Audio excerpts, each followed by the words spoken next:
Okay, I think I'm going to get started here. Given that we have only a half hour and a very full agenda. Welcome to the College of Natural Sciences Coffee Talk, Innovation and Discovery. My name is Jill Buchanan, and I am the Director of Communications, Marketing, and Web here at the college. To get started, I wanted to share a few brief housekeeping items. First, this session is being recorded and will be shared at a later date. Dean Cerio will be answering questions at the end of the webinar. And if you'd like to submit a question, please do so using the Q&A function in the Zoom at any time during this webinar. The chat function and the microphones are disabled. Questions not addressed in the meeting will be responded to and posted online. And now it's my pleasure to introduce Dean Cerio. Thank you, Jill, and thank you all for joining us here today. I'm really delighted to have this opportunity to share some of the exciting initiatives we have planned over the next several years that are geared toward increasing the pace of research and discovery and translating that work into real-world applications in the college. To start things off, I want to extend my sincere thanks to the three outstanding faculty who are here, who will in a few moments describe some of their really exciting research initiatives. But before we hear from them, I want to share some of the ways that you can expect to see the college advancing our scope of discovery and innovation in the coming years. First, we'll work to bridge the gap between academic research and real-world applications. As global challenges become increasingly complex and unpredictable, as we've learned through this pandemic, solutions will really require us to translate academic research more quickly into real-world applications. While we've excelled in CNS at developing promising technology, we really need to partner with supporters in the private sector to advance research with market potential beyond the valley of death. We'll look to partner with our alumni and friends to make those connections.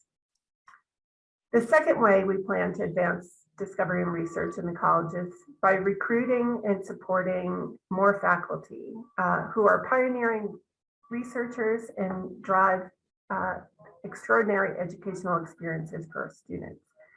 It's really important to us to expand the breadth and diversity of our faculty and to close the gap between the diversity of our students and our faculty by really focusing on especially recruiting faculty from groups who are historically marginalized in STEM. And we also are prioritizing the development of our new faculty through professional development opportunities and fellowships to really get them off on a solid foundation to drive the research in the college for decades to come. And the third way we'll advance discovery and innovation is by expanding our state-of-the-art technologies to not only give students hands-on experience necessary to hit the ground running in their careers, but also faculty the technologies that will allow them to maintain high competitiveness in a really challenging federal funding climate. Some of the areas in which we're particularly interested in advancing our capabilities are facilities for our globally renowned food sciences program, currently ranked #1 in the world. This preeminent position is challenged by aging facilities and including the inability to make food for human consumption. And we want to really update these facilities to attract and retain outstanding faculty and students and support their success. We'll also expand the biotechnology teaching lab in the microbiology department, which provides excellent hands-on training for students to prepare for work in life sciences with new equipment, updated spaces, and opportunities for individual learning and group projects. We'll enhance the Agricultural Learning Center, which is the home of the top-ranked Stockbridge School of Agriculture, by renovating the Massachusetts Farm Bureau Federation Hall to provide multi-purpose indoor spaces for collaboration and partnership with community and industry partners. And we aspire to expand our capabilities in the areas of material science through the establishment of a core facility. And these facilities will expand our capacity to characterize materials suited for medicine, nano devices, energy storage, sustainability, quantum computing, and other really important emerging technologies. And finally, we'll launch the Dean's Fund for Technology Acquisition to meet unanticipated needs and to capitalize on new opportunities as technology advances to keep our faculty and students at the leading edge. I really can't overstate the implications of these initiatives for the success of our mission in research, teaching, and outreach. It'll allow us to more fully understand and address complex issues facing society, from improving human well-being to climate change to information exchange and health disparities, and to really promote the advancement of research, innovation, and technology to the benefit of all. I'd also like to announce that the college is forming a life sciences alumni and friend cohort to help strengthen industry connections to the life sciences and spread the word about the impact of the college on the Commonwealth, support for training the future of the life science workforce, and to help raise funds to address each of these areas. More information on this group will be sent in a follow-up email after this session. Now, I'd like to introduce our first special guest, Distinguished Professor Julian Mcclement. Julian is a distinguished professor in the Department of Food Science, and he specializes in food biopolymers and colloids with a special emphasis on using structural design principles to improve the quality, safety, shelf life, and nutrition of foods, especially plant-based foods. He's the author of 5 books, including his most recent, Future Foods: How Modern Science is Transforming the Way We Eat. And he is currently the most highly cited food scientist in the world with over 1,200 articles. He's received numerous awards in recognition of his achievements and funding from many federal funding agencies. Thanks for joining us, Professor Mcclement. To start off, can you please describe the work in your lab and how it has potential for real-world application? Yeah, so as you mentioned it, we're trying to use sort of advanced physics, chemistry, engineering, and biology principles to try and make the food system more sustainable, healthy, more delicious foods that people can incorporate into their lives. And we did a lot of work on food nanotechnology to try and encapsulate bioactive components like nutraceuticals and vitamins and probiotics so that they're stable in foods, and then we can increase their bioavailability in the gastrointestinal tract. And more recently, we're trying to, we switched towards doing a lot of plant-based foods work, so trying to make the next generation of sort of plant-based eggs, fish, meat, dairy products. And the real aim of that is to try and improve the sustainability and the ethical considerations and the health of the global food supply, because animal-based foods are contributing to global warming and to pollution and to land use and water use. So if we can switch to plant-based foods and make these delicious products that people want to eat, we can address those important societal problems. That's fantastic. Julian, can you tell us a little bit about the challenges of maintaining our status as the leader in food science in the world? Yeah, I mean, I think the 3 most ones are sort of people, resources, and facilities. I think we've got quite a small faculty, but they're incredibly active. Everyone's got federal grants. Everyone's really sort of strong in their field, and I think that makes them very attractive to other universities. So we're getting a lot of people getting poached by other universities, and the university, UMass, has done a great job in trying to retain people. But our facilities are quite old now, and if we want to stay competitive, it's really important that we have excellent facilities and equipment so we can do cutting-edge research and retain and attract some of the sort of best students and faculty in this area. And finally, can I ask you to talk a little bit about how the food science department prepares its students for careers through hands-on experiences? Yeah, I think most of the faculty in our department would have a mixture of undergraduates and graduates in their research laboratory. So I have probably 10 undergraduates in my lab at the moment doing different things. And I really get them actively involved in working with postdocs and PhD students to learn equipment and learn the problems that food scientists are working on. And they get involved in designing the experiments and writing the scientific papers. So a lot of them have got scientific papers, and some of them have even got patent applications. So we just put a patent application in plant-based food with 2 undergraduates on, and we've already got some food companies who are interested in that. That's really exciting opportunity for students. Thanks, Julian. Cool. Next, I'd like to introduce Associate Professor of Microbiology, Dr. Sloan Siegrist. Dr. Siegrist established her lab at UMass in 2015, and her work uses chemical probes and genetics to investigate the mycobacterial cell envelope. Dr. Siegrist has been recognized for her work at the interface of chemistry and tuberculosis biology with the NIH New Investigator Award and an ACS Infectious Diseases Young Investigator Award, both highly prestigious awards. Thank you for joining us, Professor Siegrist. And again, I'll start by asking you to tell us a little bit about the work in your lab and how to help us to understand the real world applications of your research. Yeah, so I think the common thread that runs through my lab is the bacterial cell envelope, which you can kind of picture as like the skin that surrounds the bacterial cell.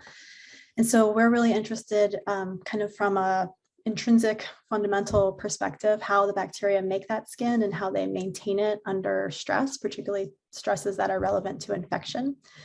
In terms of real world applications, it's absolutely essential for bacteria to have an intact skin. So if you can figure out a molecule that messes up any of those processes that we just talked about, that could be a potential antibiotic.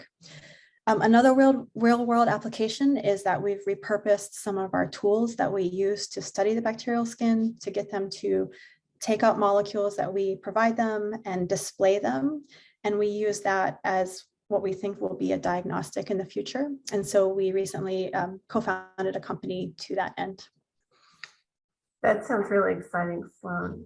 Can you tell us a little bit about, from your perspective, the challenges of moving your research into these practical directions to get them out into the world, and what might make that process more easier? Yeah, I think the 2 main things that sort of would hold me back from pursuing something like that are funding and expertise. So in terms of funding, we know the NIH system, we know the NSF system, we know how to apply for those grants. But when I'm trying to think about how to make something a product, I really, at the beginning, had no idea where to start with that. And so we were really fortunate to get some seed funding from the Manning Fund and now recently through the Maroon Fund. And that was really important for us because that was just enough to sort of get the idea off the ground. And then the second thing is expertise. And so the Institute for Applied Life Sciences was really generous in matching us with people that could tell us, what steps we should be taking in our business. That's great. And how important is it for you to have access to students at all levels, undergraduate and graduate students, in advancing your research objectives? Oh, I mean, it's incredibly important. So all of this was done, all the work that I talked about, the company that we co-founded, that was all done with current or former UMass students. So my co-founder is my first PhD student, and one of the people whose work formed the basis of a provisional patent, like Julian was talking about, was an undergraduate in the lab. And I know that work made her really competitive after she graduated for her job. That's fantastic. Thanks so much, Sloan. Thank you. And last but certainly not least, I'd like to introduce Distinguished Professor of Chemistry and Director of the Center for Bioactive Delivery in the Institute for Applied Life Sciences, Tai Tai Manavan. Dr. Tai Manavan is known for his work in polymer chemistry, and he's a fellow of the American Association for the Advancement of Sciences, and as I mentioned, a Distinguished Professor at UMass. And in 2017, he received the Mahoney Life Sciences Prize for his work on protein delivery. Welcome. And I'll ask you, Tai, to also start in the same way. Can you please tell us a little bit about the work you're doing in the lab and how it can be extended to real world applications? Yeah, from a basic sense, we are interested in designing nanoscale materials that respond to triggers, whether it is a pH or some environmental change around these nanoparticles or nanomaterials, they respond to them. And one place where we really leverage this sort of really fundamental expertise towards translational, in the translational spectrum, is to deliver therapeutic molecules to specific tissues or cells in the body. You can imagine in cancer therapy, you want to selectively target the cancer cells and spare the healthy cells because you're delivering toxic material. And when some of these materials that we deliver are biologics, meaning proteins or RNA or DNA, the challenge becomes enormously bigger because these proteins and nucleic acids don't cross the membranes or many biological barriers, and they're also subject to degradation when they're circulating in the body. And so we package them, and using our responsive systems, we unpack them in response to something inside the cell, and then it becomes active inside the cells. So this is one of the translational areas that we work in. Now, Tai, your lab is in the new physical sciences building, and I know that you play a leadership role in the Institute for Applied Life Sciences. Can you talk a little bit about the importance of having cutting-edge facilities and equipment to advance your research goals and attract students and partner with the private sector? Yeah, I think, if you think about it in anything that scientists do, we the proof is in the pudding, right? And so when we want to get the proof of what we're doing, characterization of the materials and the processes that you're developing is absolutely essential. So cutting edge facilities enable that, and we are able to glean information about what we are creating in a way that becomes real for the people, for industry who would want to collaborate with us, and industry who want to use the facilities as well, and then the students who go into this industry and decide on how to characterize them or what to do when they when they need to prove something happens. They're already trained in these really cutting edge state-of-the-art facilities. And they're ready to start. They're shovel ready human resources for our industry. That's great. And do you find that the students who have trained in your lab and completed their degree are competitive in the workforce, getting placed in positions quickly? Yeah. Well, even when the job market was competitive, our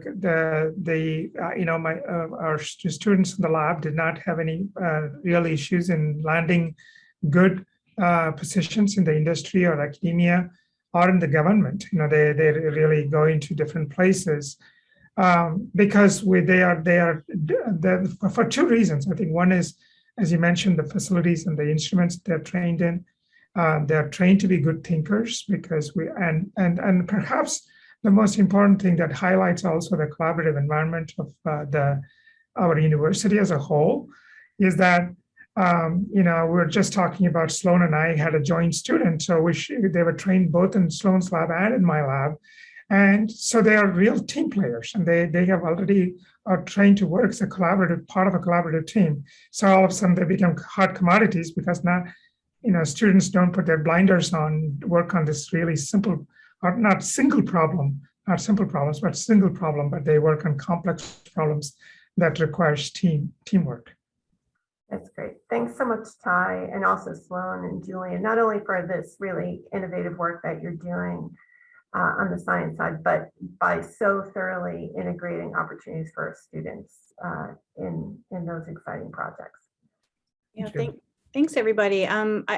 We do have a few questions that have come in, some that were submitted before the webinar and some that have come in since. And so I'd like to open the discussion for questions. If everybody on the panel wants to put your camera and microphone back on, we can there's a few specific ones, and then we can, Tricia, Dean Cerio, if you can determine who it will best answer the question. Maybe some of these will come right from you.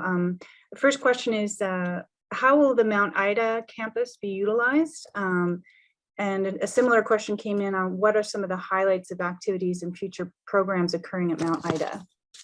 Thanks for that question. Right now, the college is taking advantage of that opportunity in a couple different ways. First, we have a vet tech program, which is a 4-year degree, and students come and begin their degree program here at the Amherst campus, and there they have the opportunity to work with our large animals on our farms, and then at the end of their degree programs, they move to the Mount Ida campus, where they're trained in small animal procedures and do internships in the eastern part of the state.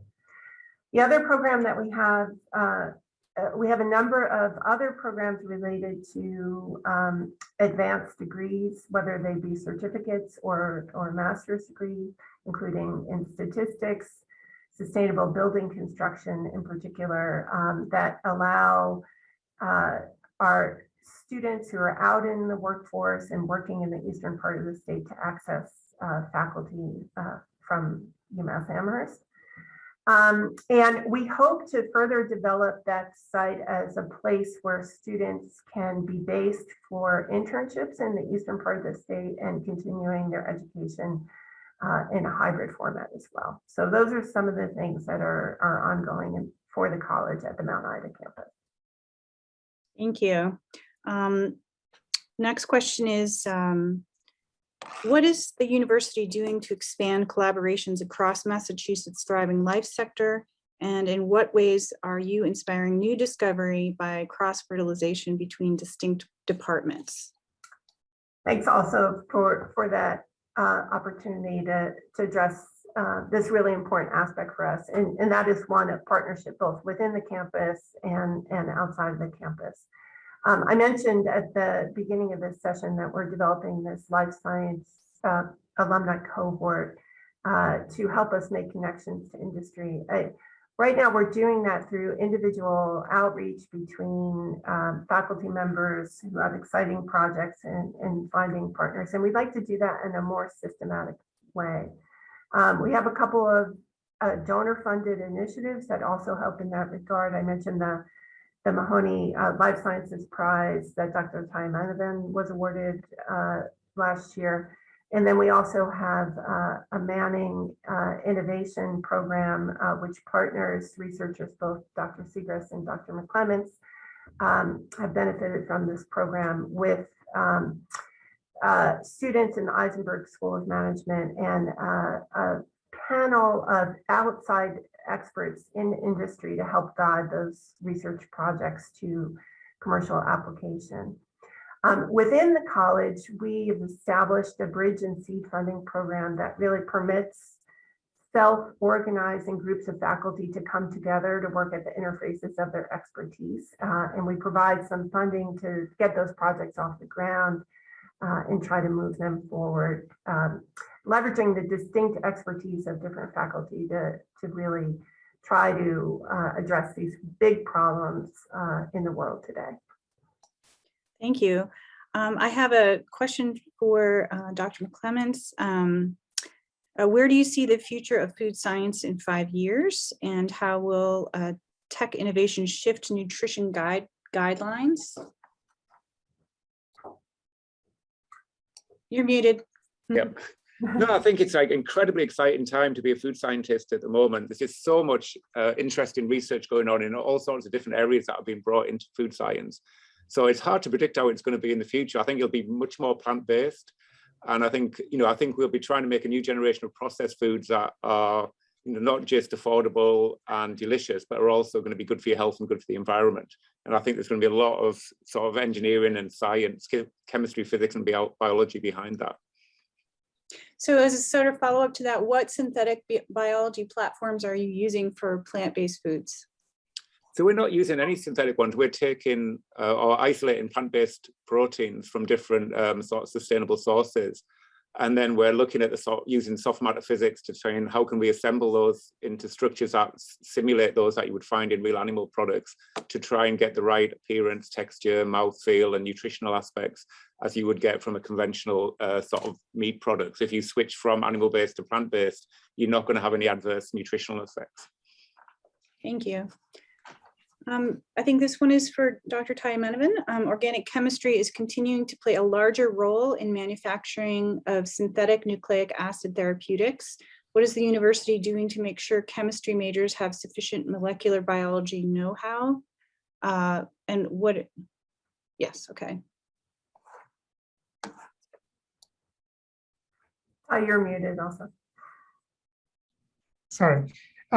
So, you know, normally chemistry majors do take classes in biochemistry and biology as well. And so they learn that. But perhaps more importantly, for our students in chemistry who pursue undergraduate research, for example, in the labs, most of the chemistry department faculty work either at the interface of materials, which Tricia brought up as an area of investment, or at the interface between chemistry and biology or biomedicine.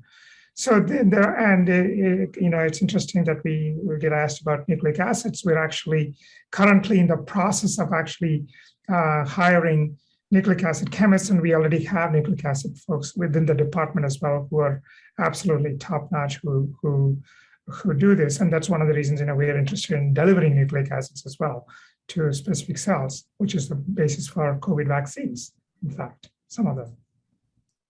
Thank you. One last question. I think maybe one or two here. How can CNS alumni, big versus small companies, help in your mission to raise the profile and national ranking of the college? Are you currently looking for investors and partners from industry to help fund research? Absolutely.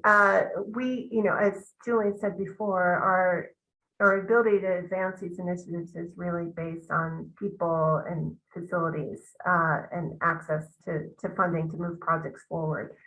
And I think, you know, we also look to our alumni for expertise. I like to say we've all spent most of our lives in college at this point, faculty and me included, and it's incredibly invaluable to us to have the perspective of our alumni who have followed different paths than we have to really keep our opportunities focused on the potential for real world application. You know, engaging alumni in conversations with students so that they can see what they can do with their degree, partnering with our researchers to advance our technologies and bring them to market, and providing support for the college to pursue the best and the brightest and to retain them are really the key factors that will continue to drive our success.